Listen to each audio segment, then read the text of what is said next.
Hi everybody, we're Association of Chicana Activists, and we're having a little bit of technical difficulties, but it always happens. I'm sure all of you understand.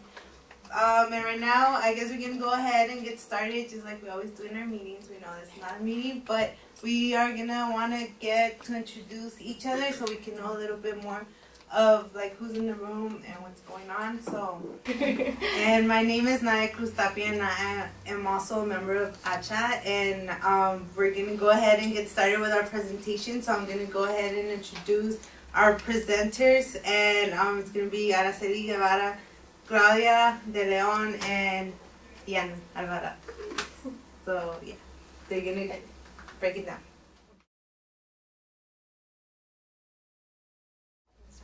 So we're going to start off explaining a little bit about feminism, and we're going to start off by a quote. Ooh. Sorry about that. This is a quote by Bell Hooks, and she said, quote, "Feminism is a struggle to end sexist oppression. Therefore, it is necessary a struggle to eradicate the ideology of domination. It is also a commitment to recognizing society so that the self-development of people can take precedence over imperialism, economic expansion, and material desires." According to Bell Hooks, feminism is a movement to end sexist oppression. Ultimately, Hooks argues, the discussion of feminism leads us to question not only sexist oppression, but all forms of oppression and domination which encompass sex, race, and class.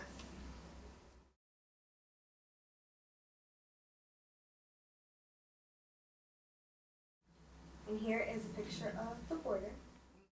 One of the organizations that dealt with feminism was the Olive Tree Foundation, and its mission and purpose is: the Olive Tree Foundation is a private independent philanthropy committed to being of service by extending its gifts, talents, and resources for the betterment of our community.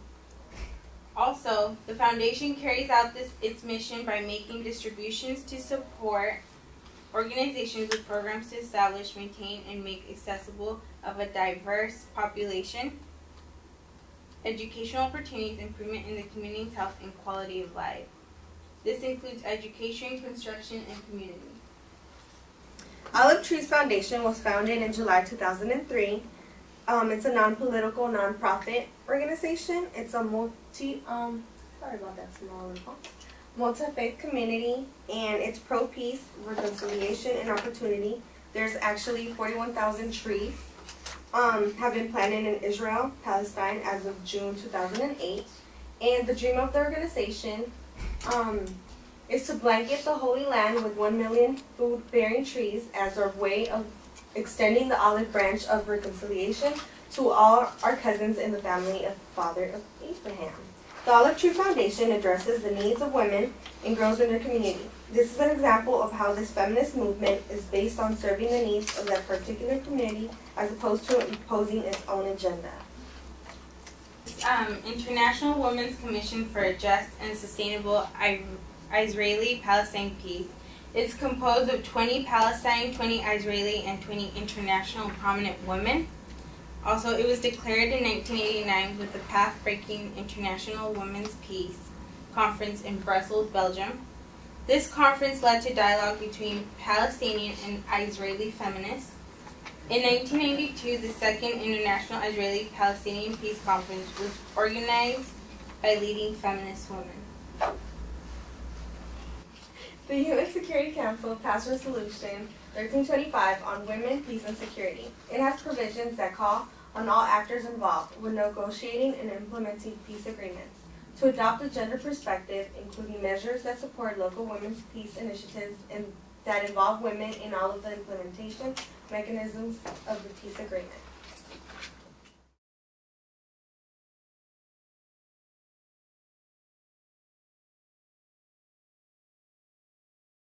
I'm going to focus on the U.S.-Mexico border. And so just a little history on the U.S.-Mexico border. It covers about 2,000 miles. And it first started back in 1848. It was established as a border between U.S. and Mexico through the Treaty of Guadalupe Hidalgo. Does anyone know what that is?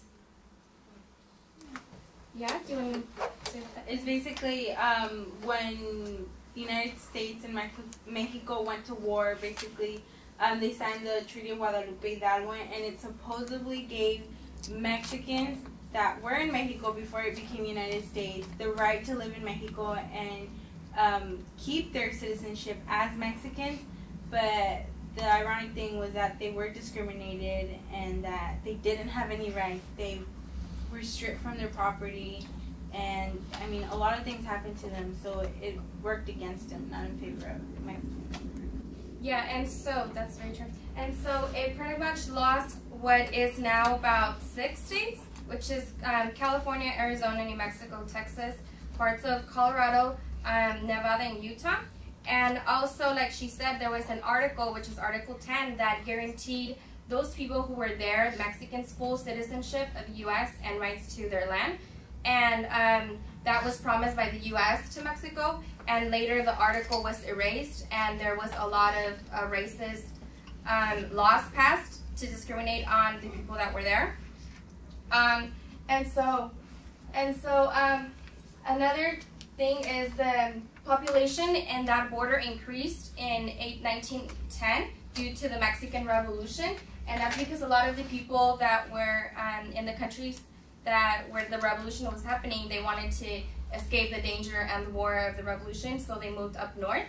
And in 1914 and 15, the U.S. saw that more of as a threat of, okay, they're migrating to the northern part of Mexico, they're that much closer to us, so they might just cross.